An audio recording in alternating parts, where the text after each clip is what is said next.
What's up, everyone? So today's topic is going to be why we get injured. Let me present this.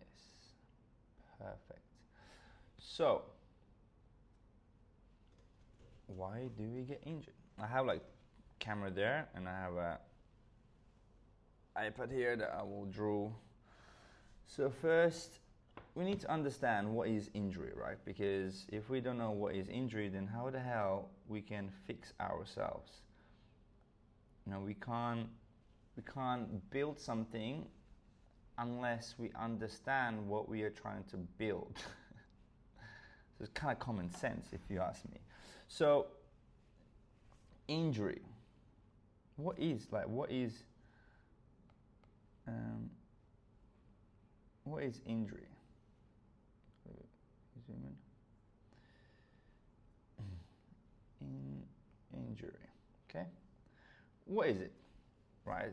It's a question that we're supposed to know, but not many people talk about it, right? So, and if you don't understand what is injury, then you can't, you, there's no way you know how to fix the injury. You know what I mean? So, by the way, I say so, I'm going to try and improve not saying so that many times. All right, let's start with, I will give you a diagram. So I like to do things, or I like to explain things through visuals. I'm not the best drawer, okay? But I can make things, I guess, understandable through drawing and metaphors and analogies. Let's say this is your, this is the external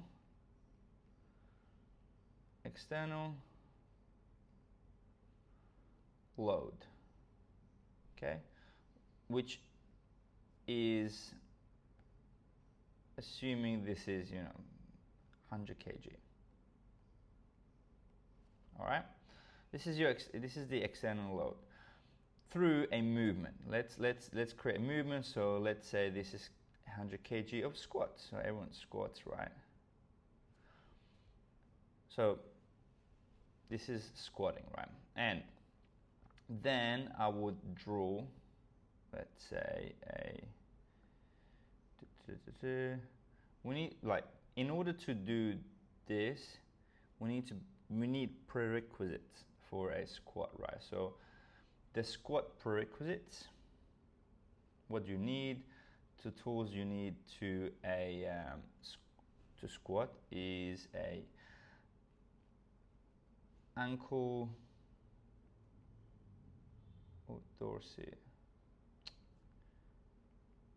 dorsiflexion, right?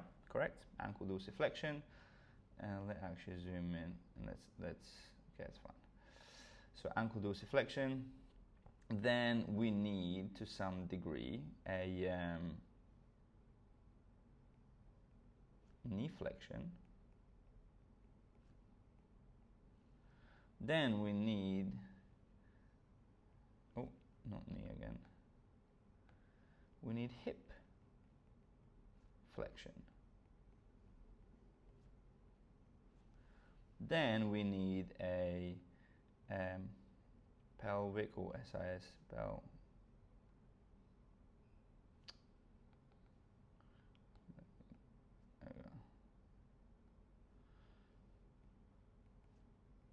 pelvic floor articulation.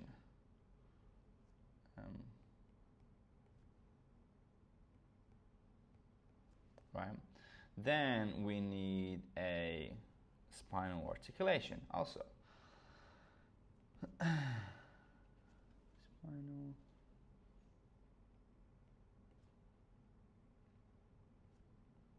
And I would say presumably extension, right? And I guess shoulder mobility. So if you do back squats, so let's be more specific. Let's make this as back squats, okay?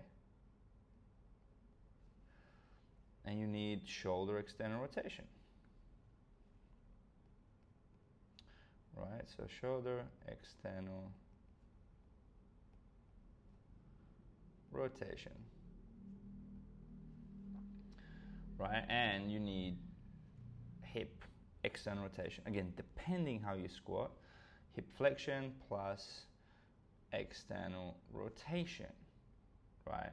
And also, you technically need hip internal rotation also, so plus hip internal rotation, because if you've seen a powerlifter squat, when they load the bar, let me see if I can find it. They load it, and they have these Calvis knees, you know, and which is, again, I don't think it's a bad thing at all, but powerlifting squat. But in order to, you know, push the limits on such weight, you need to be able to, let me mute this. Let me see if I can do it. So you need to be able to do a squat. Let me quickly pause this because I want to find, let me pause this. All right, so I found, let's say, it doesn't matter, but these are like very, very powerful people, like strong people. So when you see, I know she's gonna be doing clean and squat drag. So she goes into a squat, right? So did you see that Calvis positioning? See how the knee is moving internally? Here, you need internal rotation, especially the weight she's doing, right? Is there anything else from the front? This was like one of the first videos. So see that little adduction? That little adduction, just here to here, right? That's your internal rotation. So we need internal rotation in order to squat. Where's the? Sorry, apologies about this. We need internal rotation. I don't think I can do that. Okay, it doesn't matter. All right, so let's go back to it. So this video might be a bit juicy and quite long. These are all the prerequisites that you need in order to squat. Let's not even talk about 100 kg. It's just you need to squat. This is what you need to squat. If you're lacking any of these, right? Any of these, if you're lacking any of these, then what's going to happen? There's going to be accommodation happening at some point, and it will create a compensation, or compensations will create a accommodation. Double think. So accommodation meaning, so what do I mean by accommodation is, when you do the squatting, if you just do squatting, at some point your body will stop accommodating, like it will stop progressing, and then it will create, I guess, compensations. Either way, there's always compensations happening. When you don't have this, right? When you don't have this, that means there's no way you should squat 100 kg. There's no way you should squat 20 kg. So I always tell people you have to have prerequisites in order. You need to be able to sit perfectly how you would squat. So let's say you squat with 100 kg. In that position, you should be able to do this actively without any weight. Actively without any weight at all. And if you cannot do that, if you can't sit in a squat position without any weight, ask yourself, should you really do any squat at all? If I'll be honest with you, I don't think you should at all. So there's always a prerequisite that you need in order to do a skill. And squatting is a very complex skill. Let's say you have a prerequisite and you can back squat. So what is injury? We need to understand the body is a multifaceted machine, vessel, right? So just because you train squatting and you're getting better at squatting, it doesn't mean, so you're training external. Let me change the to, okay. So there's internal and external training. We're gonna go back to this in a minute. But so squatting is skill, and skill is external output. Okay? However, training my dorsiflexion, training my knee flexion, training my hip flexion, external rotation, internal rotation, these are, so training, okay, let's do this then. What we're training there is,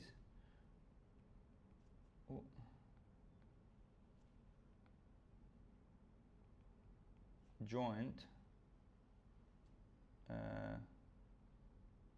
load bearing capacity. All right. So that means this is a, this is strength training. This is the strength training, and which is internal input. So these two does different things to your body. It doesn't always have to be joint load bearing capacity. It could be also connective tissue, muscular load bearing capacity. All right. So why this is so important, and why not many people talk about this in coaching fitness industry, and let me get here. So this is the most important thing, most valued approach. Okay, this comes after,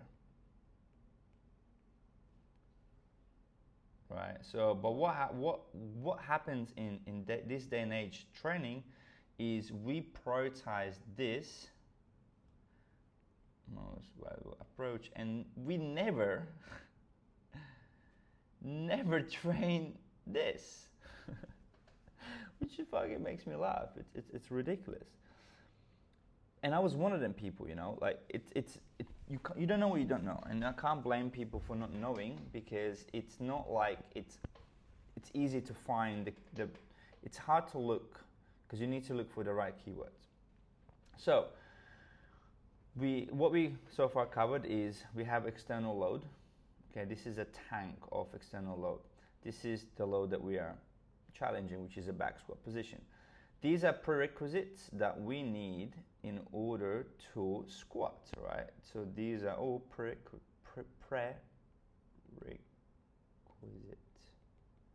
It might be incorrect how I spelled it, right? So in order to squat, you must have this mastered, okay? When you have this mastered, then then that's when you can squat, right? But what also we covered is that there's internal input and there's external output, meaning there's internal strength, there's external strength, all right? Let's say your internal, let's move down here now. So you have, you know, your squat. You can squat, right? Let's say you can squat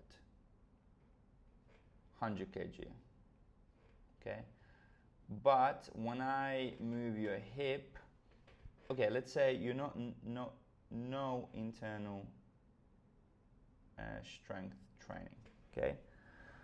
But you've been still doing it, like you've been still doing squatting, and you can squat it, right? So what then happens in this space is, so your body does not care that you can squat. What your body cares is what you feed it to, right? It doesn't. It cares. Okay, what are you giving me to get better at?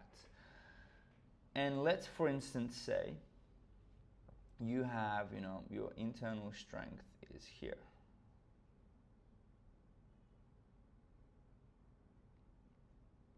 internal strength. And what do I mean by this? So what does this mean? That means,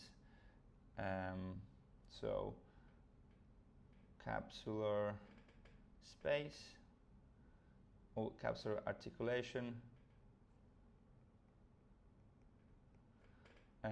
connective tissue load bearing capacity, and then there's a capsule itself, so capsule. So these are a biological elements. There's more, there's a muscular size, muscular type, there's a connective tissue architecture, which is actually also here, architecture. I'm not gonna write everything down, I have a video about it. And also what that is, which a lot of people don't think about, is a neurological mechanisms.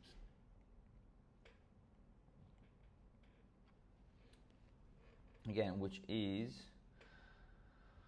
there's many. I'm not going to go through this here, but there's many. So this is biological. Okay.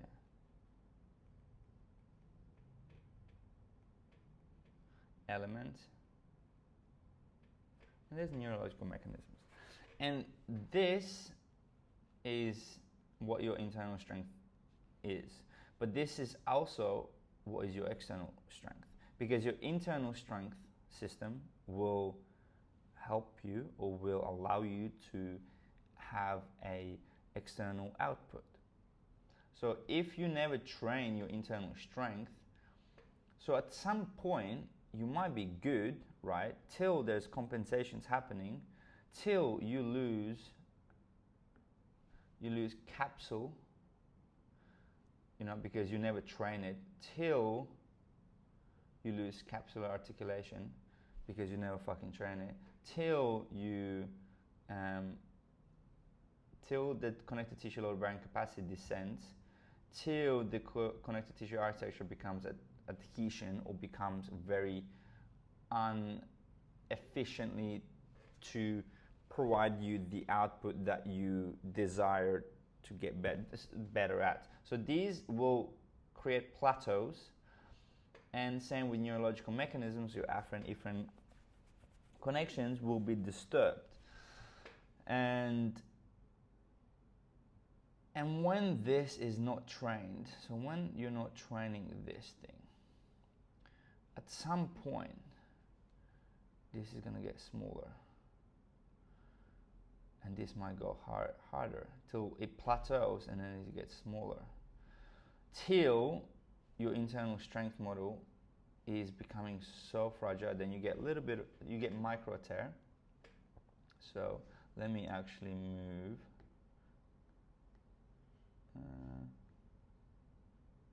Let me move this. So you get a micro tear. Oh, be patient with me, guys. Now you can have a sip of water, or have a snack.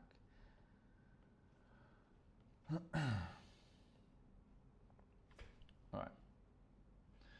So as this descending, and you creating less of it, poor quality of it, right?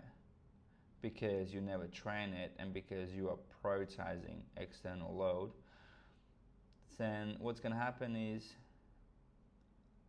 tightness. Then it's going to be no internal rotation. Then it's going to be no external rotation. Then it's going to be can't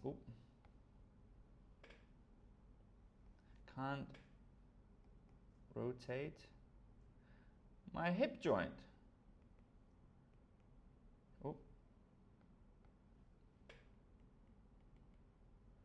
And when this happens, when you get to the point that your hip becoming less and less available to do its work,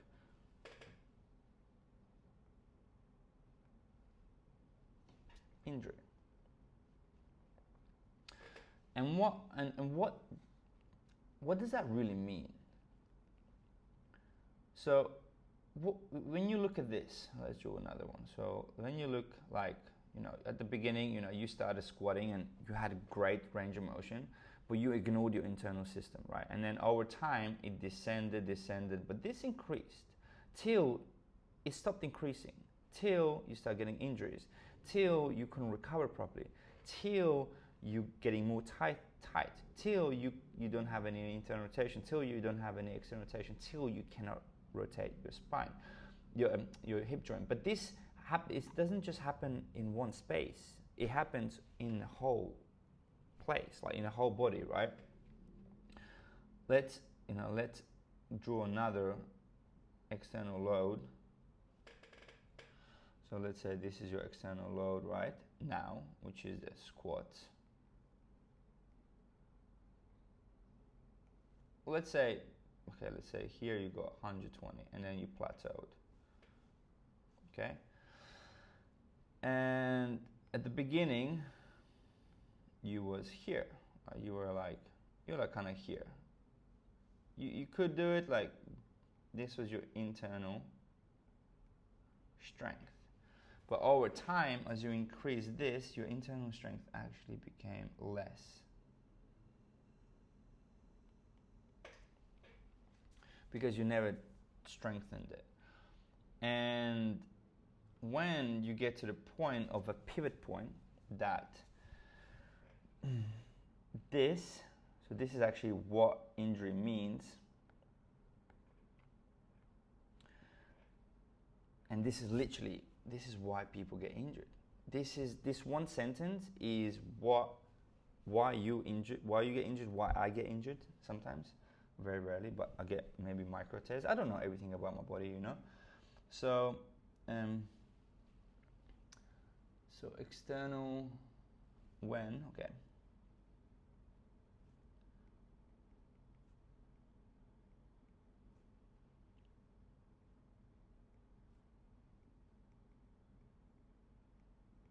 When external load exceeds your tissues load bearing capacity.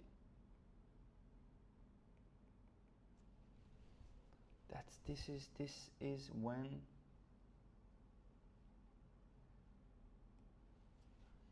this is injury. This is all what injury is. And like when you train, right? And if you had to measure yourself at the very beginning before you trained, you would have very, very low tissue load bearing capacity, right? There's, let's say also, I'll be done with this soon. I know it's been 20 minutes.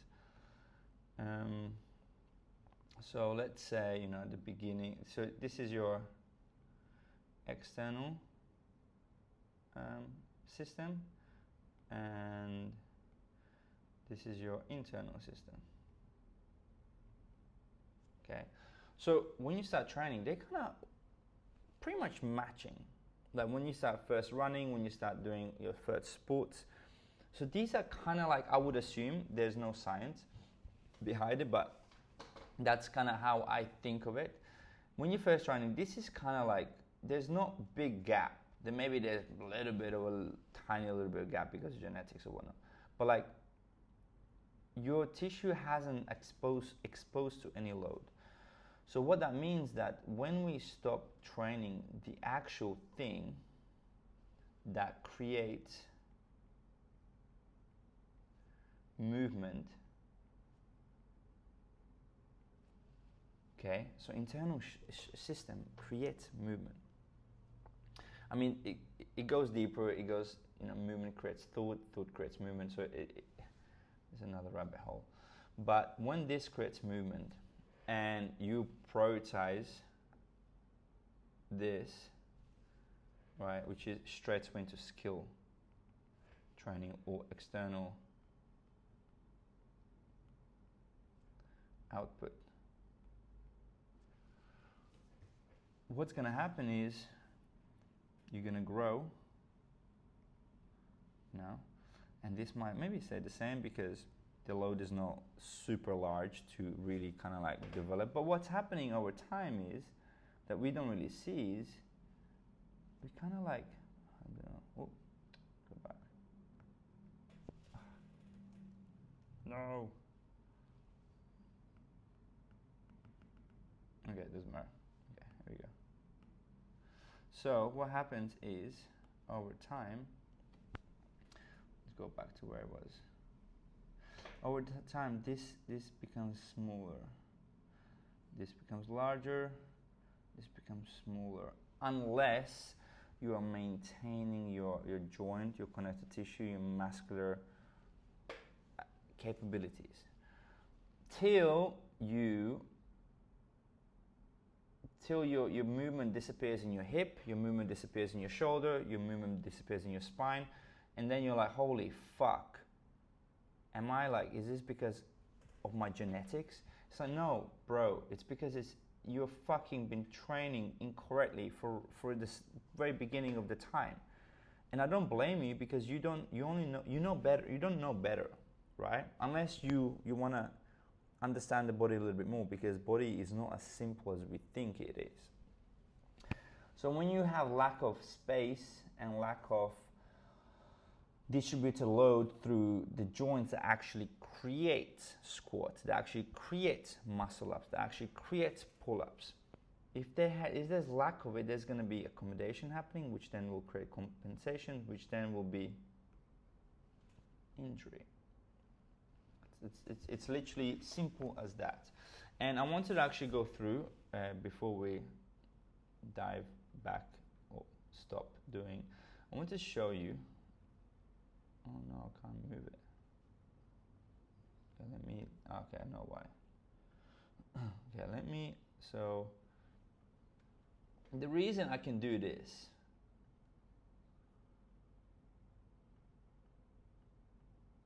oh no, it's not moving. Okay, the reason I can do this without breaking my back, right, and then squat, was because, let me move this here whilst you're watching, was because I was doing things like this, my internal training, and then I was doing things like, I don't really need that much of it, where is it, more here. Oh, it's kind of loading very, very slowly. I was doing things like,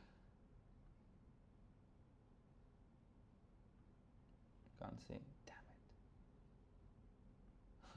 it. This didn't work as I planned.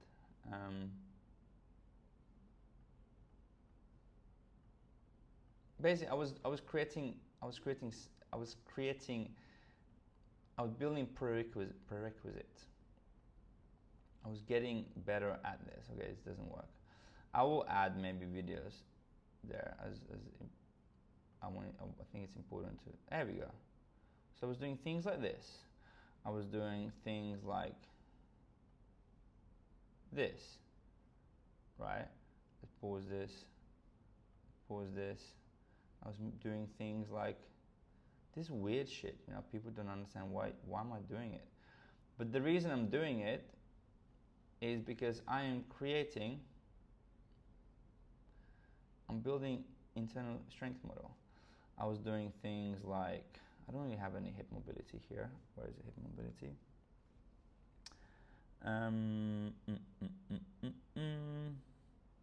Let me pause this again.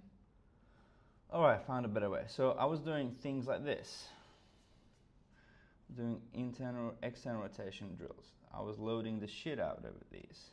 I was lifting these up. I was getting better at conditioning my hip. I was keeping the space in my hip. This is what I was doing. I was loading. I was 5, 10 kg. Well, I think 5 was my max. But I was keeping the space. These I do every fucking training session. Hip cars are there all the time, you know, and this is what created my function of the hip, right? And this is preventing me from getting injured, because I am strengthening my goal is to prioritize